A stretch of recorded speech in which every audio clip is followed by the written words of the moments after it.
Bueno, en esta clase vamos a hablar sobre la fisiología de la presión arterial y cuáles son los mecanismos que participan en la regulación de esta presión. Entonces, para eso vamos a definir qué es la presión arterial, y no es más que la fuerza que ejerce la sangre que circula contra las paredes de las arterias. Si recordarán, cuando hablamos de presión, sabemos que en cada ciclo cardíaco la presión varía entre un valor máximo, que es la presión sistólica, y un valor mínimo, que está dado por la presión diastólica.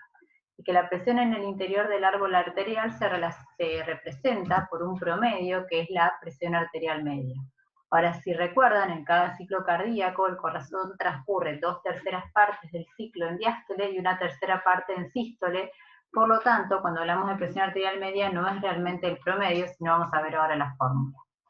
A su vez hablamos de presión de pulso, que es la diferencia que existe entre la presión arterial sistólica o máxima y la presión arterial diastólica, y como dijimos, por la duración del ciclo cardíaco en su fase sistólica y diastólica, la presión arterial media en realidad es la presión arterial diastólica más 1/3 de la presión diferencial. Y si recuerdan, cuando vimos la clase pasada, la presión arterial media está determinada por un componente cardíaco y por un componente arterial, que son volumen minuto y resistencia periférica.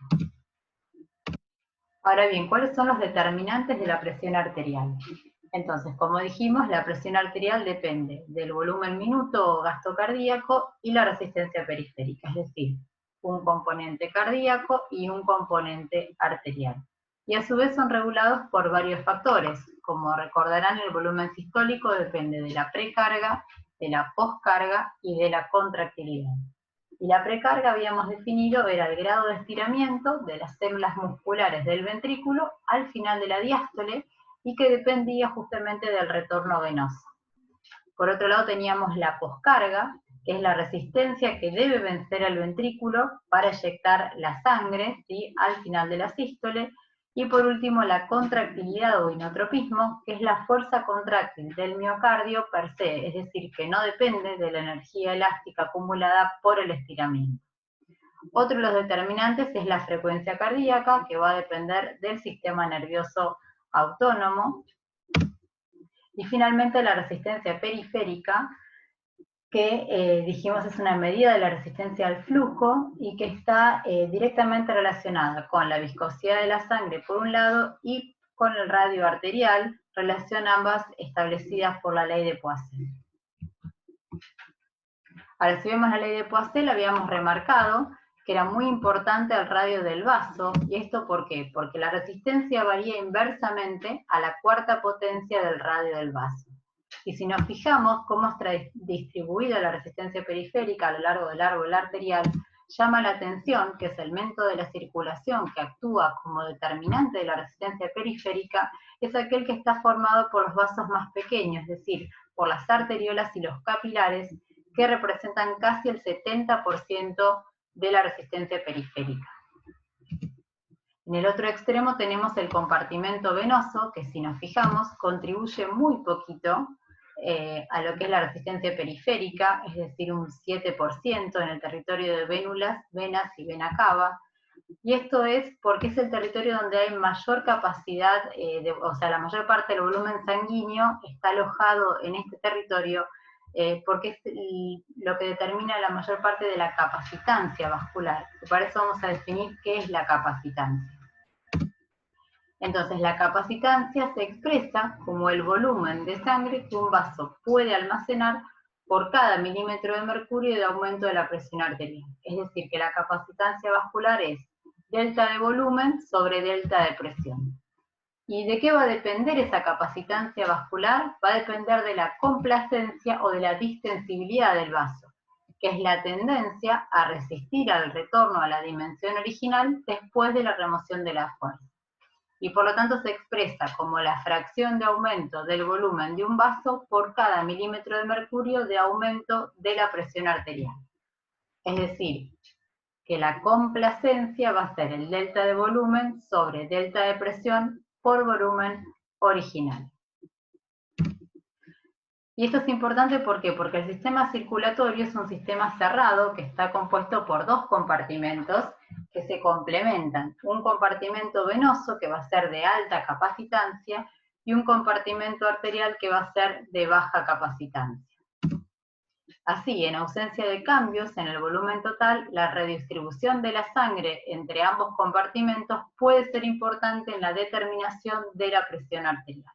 Es decir, que si yo tengo un exceso de volumen, los vasos, el territorio venoso me va a permitir redistribuir el volumen sanguíneo en este segmento sin realizar grandes incrementos en la presión arterial, y por el contrario, si yo estuviera contraído volumen, la redistribución del flujo hacia los segmentos de bajo radio, como habíamos dicho, capilares, me va a permitir mantener una presión arterial constante.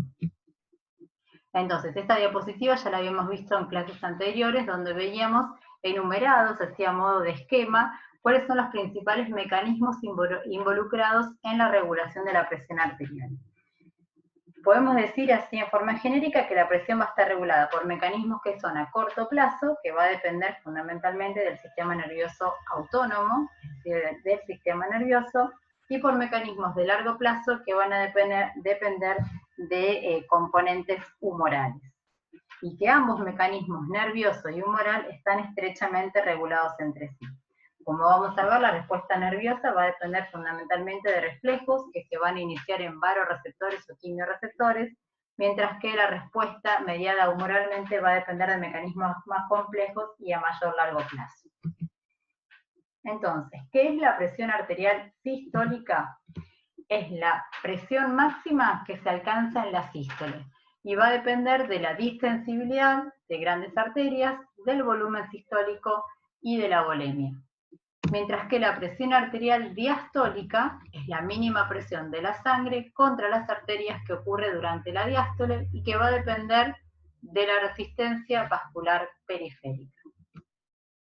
¿Para qué es la presión arterial normal o qué presión tomamos como normal? Las últimas guías del consenso de hipertensión arterial, en el que participaron sociedades científicas como la Federación Argentina de Cardiología, la Sociedad Argentina de Cardiología o la Sociedad Argentina de Hipertensión Arterial, establecen que en consultorio la presión arterial normal es menos de 130 milímetros de mercurio de sistólica y menos de 85 milímetros de mercurio de diastólica, y que ya hablamos de hipertensión arterial con valores de sistólica mayor a 140 o diastólica mayor a 90 milímetros de mercurio. ¿Y esto por qué? Porque la presión arterial, esto lo vimos cuando vimos la clase de repaso a la parte de sangre, es una variable, ¿sí? Es una variable continua que tiene una curva de distribución gaussiana, una curva de distribución normal. ¿Bien? Siguiendo este concepto, entonces vemos que tanto la presión arterial diastólica como la presión arterial sistólica tienen una curva de distribución gaussiana, y si nos fijamos, el desvío estándar para la presión arterial sistólica se localiza en 140 milímetros de mercurio, y para la presión arterial diastólica en 90 milímetros de mercurio. Por encima de estos valores, la presión arterial sostenida en el tiempo se asocia con mayor riesgo de eventos cardiovasculares como infarto o ACV.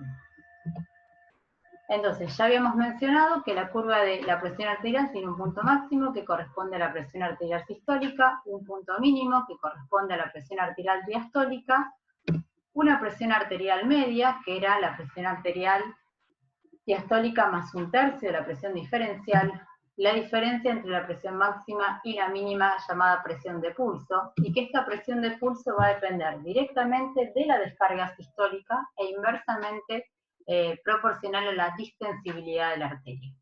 Y esta curva es importante considerarla porque cuando uno evalúa a un paciente en consultorio solamente se toman estos dos puntos de la curva de presión arterial. ¿Sí? Entonces, recuerden, presión arterial media es la más importante porque es la que me asegura la perfusión tisular, o sea, es la verdadera presión con la que se irrigan los tejidos. Y la presión de pulso, recuerden que depende de estas variables que mencionamos, de la descarga sistólica y la distensibilidad de la arteria. Entonces es importante que en consultorio, en realidad la presión que yo tomo no me está demostrando ni el tipo ni la intensidad del deterioro circulatorio que tiene el paciente hipertenso. ¿Esto qué significa? Que para diferentes estados de equilibrio hemodinámica puedo tener una misma presión arterial media y que la presión de pulso puede encontrarse aumentada por distintas causas. Por ejemplo, un paciente joven, deportista, puede tener un aumento de la presión de pulso, pero este aumento de la presión de pulso puede ser completamente fisiológica, porque lo que va a tener este paciente incrementado va a ser su descarga sistólica. Por el contrario, un paciente añoso, diabético, con múltiples factores de riesgo o comorbilidades, puede tener incremento de la presión de pulso igual que la del paciente joven, pero en este contexto muy probablemente el aumento de la presión de pulso sea a expensas de rigidez arterial. Entonces, al momento de valorar la presión arterial hay que tener en cuenta que la presión arterial es una variable hemodinámica, como dijimos antes, que tiene un componente arterial, un componente cardíaco, y que hay que interpretarlo en el contexto clínico del paciente. Entonces, de vuelta, fíjense la complejidad de la regulación de la presión arterial y de sus determinantes, ¿sí? Vamos a ver de manera esquemática que para hablar de los mecanismos que regulan la presión arterial los vamos a esquematizar en tres grandes grupos: mecanismos de autorregulación, mecanismos neurales y mecanismos endocrinos. A su vez, los mecanismos de autorregulación comprenden la respuesta miogénica, la respuesta dependiente del cizallamiento o shear estrés y la respuesta metabólica.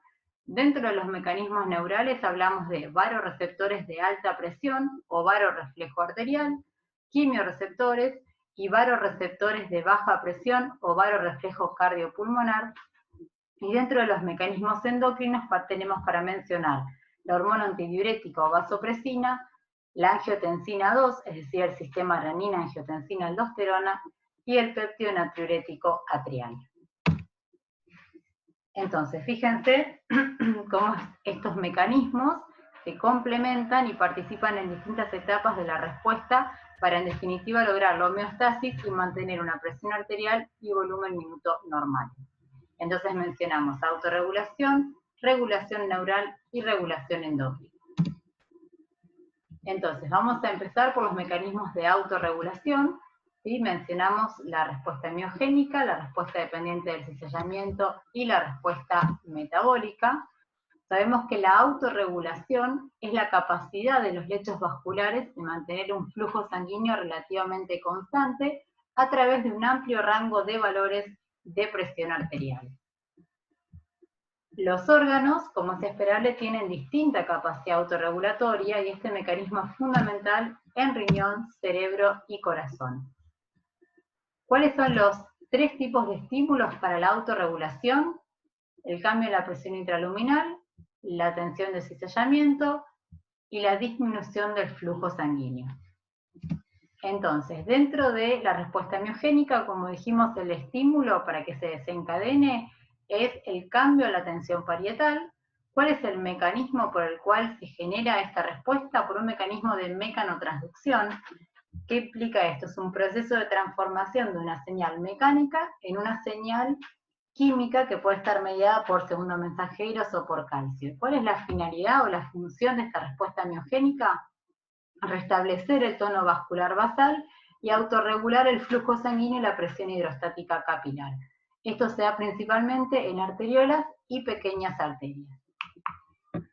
En el caso de la respuesta dependiente del cizallamiento, obviamente el estímulo va a ser el cizallamiento o shear estrés, también por un mecanismo de mecanotransducción, como mencionamos anteriormente, en este caso mediado por las células endoteliales, que tienen la capacidad de producir distintas sustancias vasodilatadoras como óxido nítrico, y lo que va a hacer es regular el flujo sanguíneo a nivel local, actúa principalmente en arteriolas y pequeñas arterias. Y por último tenemos la respuesta metabólica, que se da en respuesta a una disminución del flujo sanguíneo. En este caso, como consecuencia de la disminución del flujo, lo que va a haber es la acumulación de productos metabólicos de degradación, como el dióxido de carbono, el ácido láctico, el ADP, que tienen efecto vasodilatador para mejorar el aporte de nutrientes y acelerar así la eliminación de estos desechos metabólicos del tejido. Es decir, que es un control metabólico del flujo que se da principalmente en arteriolas precapilares. Ahora, ¿por qué es importante considerar los mecanismos de autorregulación? Porque estos mecanismos de autorregulación pueden ser también importantes en situaciones patológicas, en las que la presión arterial no varía, como por ejemplo la aterosclerosis, es decir, frente a una obstrucción arterial, como puede ser en un paciente con enfermedad vascular por formación de placas de ateroma, La disminución del flujo sanguíneo permite activar estos mecanismos de autorregulación para asegurarse un flujo en dicho territorio. Es decir, es un mecanismo adaptativo de autorregulación. Tenemos también entonces los mecanismos neurales. Dentro de los mecanismos neurales mediados por el sistema nervioso autónomo, tenemos los varoreceptores de alta presión o varoreflejo arterial, los varoreceptores de baja presión o varoreflejo cardiopulmonar y los quimiorreceptores. En los mecanismos neurales, el sistema nervioso es el responsable de ajustar el volumen minuto y la resistencia periférica para mantener un flujo sanguíneo adecuado. Vamos a ver que hay una alteración de la presión arterial media y esto va a ser sensado tanto por los varoreceptores como por los quimiorreceptores. Y esta información sensada por los receptores va a ser enviada a través de nervios simpáticos y parasimpáticos aferentes hasta los centros de procesamiento ubicados en el sistema nervioso central, donde es procesado y da lugar a señales de respuesta que viajan por los nervios simpáticos y parasimpáticos eferentes hasta las estructuras efectoras que son corazón y vasos. Es decir, que siempre va a haber un receptor de estas señales que va a viajar a través de nervios aferentes que van desde la periferia hacia el sistema nervioso central, se modula una respuesta y esa respuesta va a viajar por nervios eferentes hacia los órganos efectores. Ese es el mecanismo, es la manera esquemática de entender las respuestas que da el sistema nervioso frente a las distintas situaciones. Entonces, dentro de los mecanismos neurales dijimos varoreceptores, que son terminaciones nerviosas difusas de fibras aferentes que se extienden por los nervios vagos y glosofaringio y responden al estiramiento generado por cambios de presión o por cambios de volumen.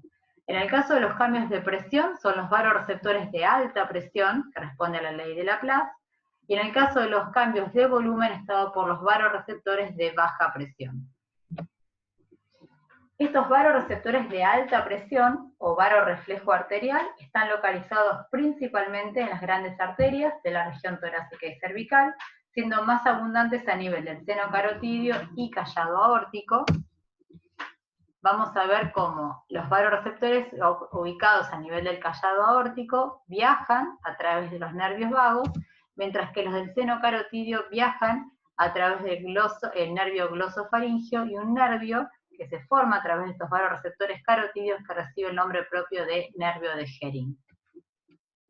Entonces, fíjense, cuando hay una alteración de la presión, es sensado por estos varoreceptores. Vamos a poner el ejemplo qué es lo que sucede cuando hay un aumento de la presión arterial. Estos varoreceptores, tanto carotidios como aórticos, son estimulados, y eso va a generar una inhibición del centro cardioacelerador, una estimulación de los nervios cardioinhibidores, y con esto una caída de la frecuencia cardíaca y por lo tanto del volumen minuto, y una inhibición de los centros vasomotores con la consiguiente vasodilatación. Como consecuencia de la vasodilatación y de la caída del volumen minuto, se va a producir una disminución de la presión arterial para restablecer de esta forma la homeostasis.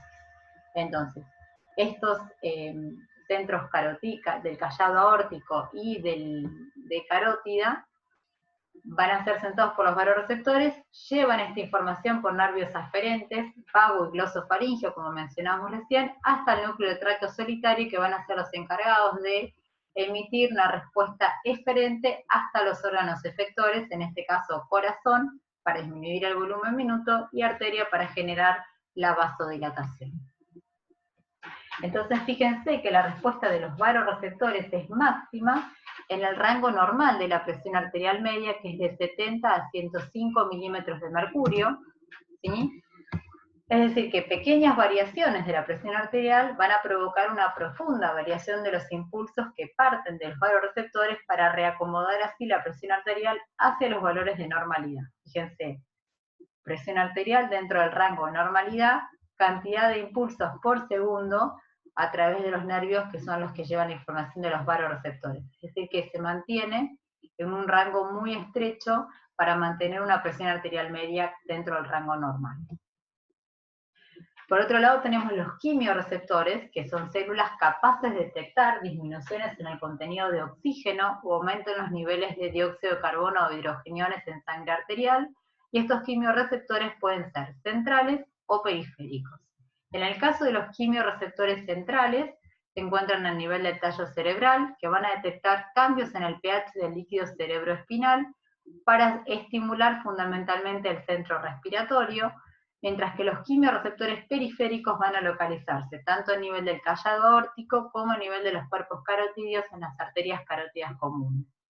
En el callado aórtico hay 1 o 3 cuerpos aórticos que detectan cambios en la PO2 y en la PCO2, mientras que a nivel de los cuerpos carotídeos van a censar los cambios en la PCO2 y en el pH, siendo menos sensibles a los cambios en la PO2.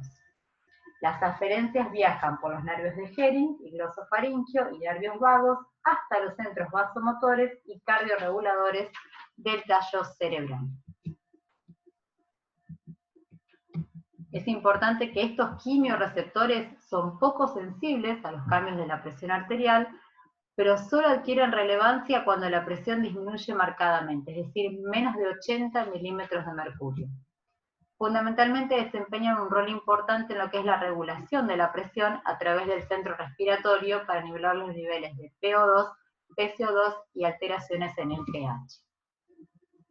Y por último, tenemos los varoreceptores de baja presión o varoreflejo cardiopulmonar.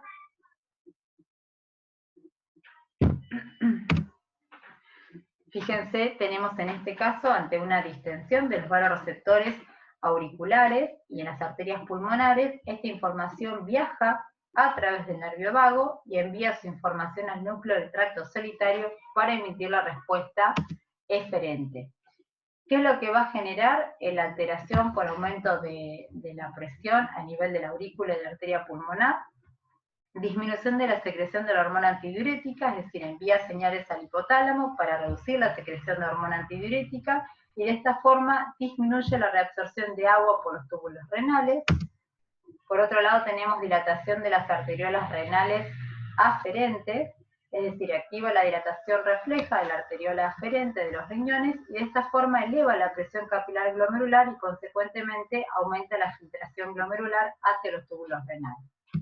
Y finalmente, lo que vamos a tener es un aumento de la frecuencia y de la contractilidad, respuesta que se conoce como reflejo de Bainbridge, que tiene la finalidad de evitar que la sangre se remanse justamente en venas, aurículas de circulación pulmonar y por lo tanto no interviene en el control de la presión arterial. Entonces, a través de estos mecanismos, disminución de la antidiurética, dilatación de arteriolas aferentes y aumento de la frecuencia cardíaca y la contractilidad, lo que va a generar es una disminución del volumen, que recordamos es uno de los determinantes de la presión arterial. ¿Recuerdan este reflejo de Bainbridge que ya lo habíamos visto? Frente a un aumento del volumen va a haber una dilatación de la aurícula, esto genera a través de estos receptores auriculares un aumento de la frecuencia cardíaca conocido como reflejo de Bainbridge, fundamentalmente para evitar la congestión retrógrada hacia los vasos pulmonares. Y por último vamos a hablar de los mecanismos endocrinos de regulación de la presión arterial, que son la hormona antidiurética o vasopresina, la angiotensina 2 y el péptido natriurético atrial. Pero antes vamos a repasar o vamos a definir algunos conceptos sobre anatomía y fisiología renal para poder entender el mecanismo de acción de algunas de estas hormonas, aunque después lo vamos a ver más en detalle cuando hablemos en el núcleo renal. Entonces, vamos a ver que las nefronas son las unidades funcionales de los riñones, ¿sí? Tenemos un sistema de túbulos, que son el túbulo contorneado proximal, con el asa de Henle, que tiene 2 asas, una rama descendente, que es permeable al agua, pero no a los solutos, como el cloruro de sodio, y una rama ascendente, que no es permeable al agua, pero sí lo es a los solutos, y se continúa por un sistema de túbulos contorneales distales, y finalmente un sistema colector o tubo colector. Entonces, fíjense que tenemos la arteriola aferente, la arteriola eferente, se forma un ovillo, conocido como glomérulo, envuelto por una cápsula, que es la cápsula de Bowman, acá va a estar el espacio urinario donde se forma el ultrafiltrado de plasma, y este ultrafiltrado de plasma pasa al sistema de túbulos, inicialmente un túbulo contorneado proximal, el asa de Henle con su rama descendente, que dijimos es permeable al agua, y una rama ascendente impermeable al agua, pero sí permeable a los solutos, y finalmente un sistema de túbulo colector, que es donde vamos a ver, actúa la hormona antidiurética. Es decir, que si tuviéramos que esquematizar, vamos a tener inicialmente un filtrado de plasma que va a ser isotónico con respecto, la orina con respecto al plasma, luego pierde agua y por lo tanto pasa a ser un filtrado hipertónico. En la rama ascendente del asa de Henle se va a convertir en un filtrado hipotónico, y que lo que va a determinar que se libere o no se libere una orina diluida o concentrada va a ser la acción de la hormona antidiurética sobre el túbulo colector. Y más en detalle, bueno, cuando veamos renal vamos a entender que acá hay un sistema de vasos llamados vasos rectos que permiten generar un gradiente hiperosmolar a nivel de la médula, que permite que gracias a este gradiente de concentración la hormona antidiurética pueda actuar cuando sea necesario para reabsorber agua. Esto es lo que se conoce como mecanismo multiplicador de contracorriente, si lo quieren buscar en el libro de fisiología, pero yo les digo, lo vamos a ver más en detalle más adelante. Entonces, tenemos el aparato yuxtaglomerular, que va a estar formado por las células yuxtaglomerulares o células granulares, que son células de músculo liso especializadas que rodean a la arteriola aferente, las células mesangiales extraglomerulares y las células de la mácula densa, que son células diferenciadas pertenecientes al epitelio que reviste el túbulo contorneado distal. Entonces, tenemos las células yuxtaglomerulares, el mesangio y la mácula densa, que van a formar el aparato yuxtaglomerular. Esta región, ¿qué hace? Funciona como un osmoreceptor que es sensible a la cantidad de sodio filtrada en el glomérulo. Entonces, dicho esto, vamos a hablar de la hormona antidiurética o vasopresina, angiotensina 2 y péptido natriurético atrial. Entonces, hormona antidiurética. Fíjense que en el hipotálamo existen células que funcionan como osmoreceptores, ¿sí? Estas se encuentran en dos núcleos llamados órgano vasculoso de la lámina terminal y órgano subfornical. Vamos a ver que estas células lo que hacen es sensar cuando existe un aumento o descenso de la osmolaridad de la sangre, ¿sí? Y al aumentar la osmolaridad de la sangre, las células osmoreceptoras lo que hacen es estimular a las neuronas de los núcleos supraóptico y paraventricular del hipotálamo, las cuales sintetizan la hormona antidiurética o vasopresina. Una vez sintetizada, esta es empaquetada en gránulos y transportada por los axones hasta el terminal de estos axones, que se encuentran en la neurohipófisis, donde se almacena hasta que llegue el estímulo para su secreción. Entonces, recuerden que cuando hablamos de la osmolaridad de un líquido, es la concentración de todas las partículas disueltas en el mismo, se mide en osmoles por litro, y hablamos de que una solución tiene una alta osmolaridad cuando tiene gran cantidad de partículas disueltas en él, mientras que es de baja osmolaridad cuando hay menos partículas disueltas que contribuyan con la presión osmótica. Y es importante remarcar que la osmolaridad plasmática normal es de 270 a 290 miliosmoles por litro, ¿sí? Entonces, cuando tenemos una osmolaridad mayor a 290 hablamos de un plasma hiperosmolar, y menos de 270 de un plasma hipoosmolar o una hipotonicidad plasmática. Y esto es importante, ¿por qué? Porque uno de los principales estímulos para la secreción de la hormona antidiurética justamente es la osmolaridad del plasma, que es detectada por osmoreceptores hipotalámicos. Otro de los estímulos para la secreción de la hormona antidiurética es la hipovolemia, pensado por los varoreceptores cardiopulmonares, que, como habíamos dicho, detectaban cambios en el volumen. En caso de hipotensión, detectado por los varoreceptores carotídeos y aórticos, la angiotensina 2, actuando sobre los receptores AT1 hipotalámicos, y la estimulación simpática. Entonces, fíjense que cuando hay una variación en la osmolaridad del plasma, hay una gran secreción de hormona antidiurética. Acá tenemos la concentración de hormona antidiurética en plasma, medida en picogramos por mililitro, y fíjense, como mencionamos antes, que el estímulo más sensible para la liberación de la hormona antidiurética es el aumento de la osmolaridad plasmática.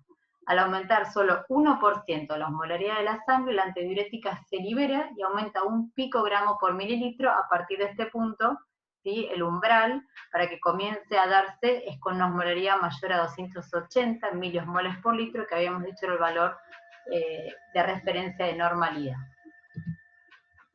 Para cómo actúa la hormona antidiurética, se libera la hormona antidiurética, actúa mediado por una proteína G que activa la adenilato ciclasa y a través de la producción de AMP cíclico activa la fosfokinasa, y esto permite la fosforilación de las acuoporinas, que son pequeños canales que se traslocan hacia la luz del túbulo colector, y a través de estos canales en la membrana permite el pasaje de agua desde la luz del túbulo hacia el interior, es decir, permite la reabsorción de agua. Un dato importante es que para que la hormona antidiurética actúe es necesario el gradiente osmótico hiperosmolar de la médula, por lo tanto es fundamental el normal funcionamiento del mecanismo de contracorriente. Entonces, ¿cómo actúa la hormona antidiurética? A partir de los receptores B1R, genera vasoconstricción, a través de los B2R produce reabsorción renal de agua. ¿Por qué? Por aumento de las acuoporinas, por activación del cotransportador sodio-potasio 2-cloros, que vamos a ver es el que actúa en el asa de Henle que participa en esta hiperosmolaridad de la médula, y de esta manera, por aumento del volumen sanguíneo y por vasoconstricción, termina aumentando la presión arterial. Entonces, ¿cómo actúa la hormona antidiurética? 3 acciones a nivel del túbulo renal: aumento de la permeabilidad al agua de las células principales del túbulo distal final y túbulos colectores, aumenta la actividad del cotransportador sodio-potasio 2-cloros de la rama ascendente gruesa, potenciando la multiplicación por contracorriente y el tamaño del gradiente osmótico córtico-papilar, aumenta la permeabilidad de la urea en los túbulos colectores medulares internos, potenciando el reciclaje de urea y el tamaño del gradiente osmótico córtico-papilar. Entonces, en ausencia antidiurética, las células principales son impermeables al agua, pero en presencia de antidiurética, las acuoporinas se insertan en la membrana luminal de las células principales, haciéndolas permeables al agua. Luego tenemos el sistema renina-angiotensina-aldosterona, otro de los mecanismos humorales que participan en la regulación de la presión arterial. Vemos que la angiotensina 2 es el péptido que realiza las principales funciones del sistema renina-angiotensina-aldosterona en la regulación de la presión arterial y en el mantenimiento del equilibrio hidroelectrolítico. Y este sistema renina-angiotensina-aldosterona está compuesto por enzimas extracelulares y por péptidos circulantes.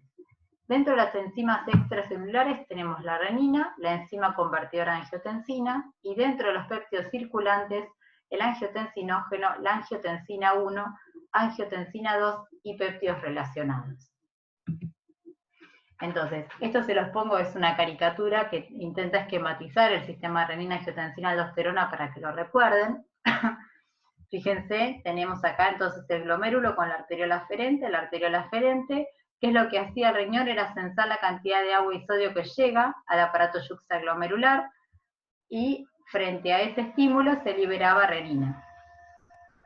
La renina es convertida por acción del angiotensinógeno, la renina convierte el angiotensinógeno en angiotensina 1, y la angiotensina 1 a nivel de los pulmones por acción de la enzima convertidora de angiotensina se transforma en angiotensina 2.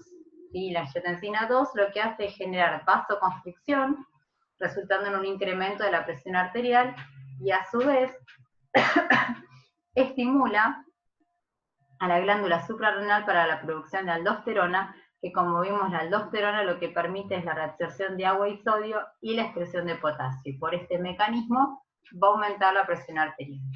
Entonces, cuando hay una disminución del sodio que llega a nivel de la mácula densa, del cloruro de sodio, va a haber activación adrenérgica, ¿sí? Activación simpática por efecto beta 1 a nivel renal, con disminución de la presión en la arteriola aferente, y eso produce la liberación de renina. La renina cataliza la conversión del angiotensinógeno en angiotensina 1, es decir, que ¿cuáles son los principales estímulos para la secreción de la renina? Los vasoreceptores renales, cuando hay caída de la presión arterial, disminución de la concentración de cloruro de sodio a nivel de la mácula densa, por estímulo beta 1 a nivel renal, o factores humorales como péptido natriurético o endotelina. Entonces, la renina cataliza la conversión del angiotensinógeno en angiotensina 1, y la angiotensina 1, por acción de la enzima convertidora de angiotensina a nivel del pulmón, lo que va a permitir es la producción de angiotensina 2. ¿Sí? ¿Y qué es lo que va a hacer la angiotensina 2? Vasoconstricción, aumentando la resistencia vascular sistémica, favorece la síntesis de aldosterona con retención de agua y sodio, y de esta forma, por aumento de la resistencia y por aumento de la volemia, va a aumentar la presión arterial.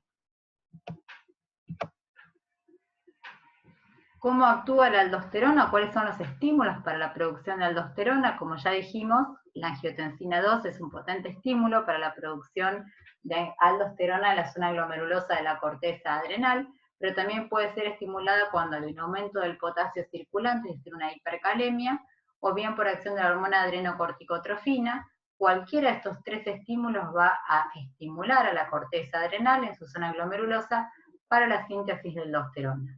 De esta manera va a aumentar la cantidad de canales epiteliales de sodio en el túbulo distal cortical y colector, y a través de la reabsorción de agua y sodio y la excreción de potasio va a aumentar el volumen y la presión arterial.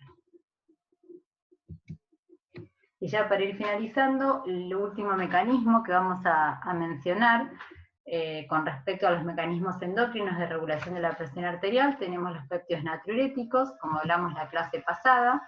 Son unas familias de hormonas cardíacas, diuréticas, natriuréticas y vasodilatadoras, sintetizadas en miocitos auriculares y ventriculares. Teníamos el péptido natriurético atrial, que se sintetiza en las aurículas cardíacas en respuesta a una distensión auricular.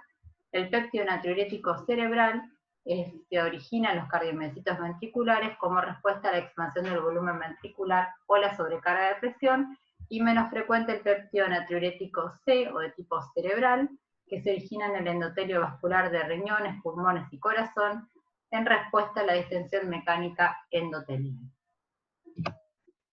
Entonces, ¿qué es lo que sucede cuando hay un aumento del péptido natriurético liberado por la aurícula derecha? Es en respuesta al aumento de la presión y del volumen, y eso ¿qué es lo que va a generar?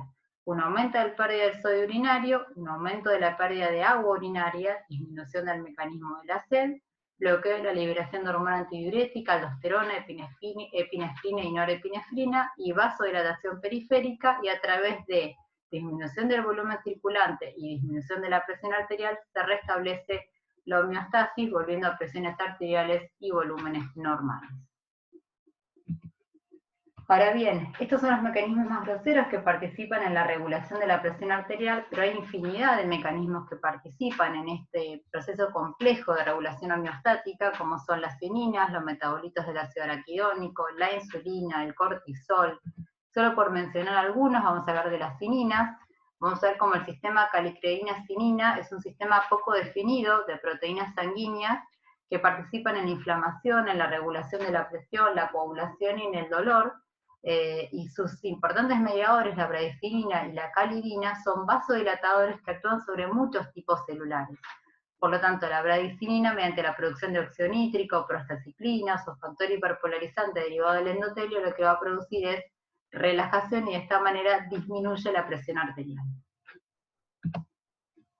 ¿Qué pasa cuando hay situaciones de estrés? El estrés puede ser agudo o puede ser crónico. Cuando el estrés se perpetúa en el tiempo, esto lo que va a hacer es aumentar los niveles de cortisol, y el cortisol actúa aumentando la reabsorción renal de sodio, aumenta la respuesta vasoconstrictora, angiotensina, adrenalina, y estimula los receptores de mineralocorticoides en el sistema nervioso, y a través de estos mecanismos el estrés crónico sostenido va a generar un aumento de la presión arterial.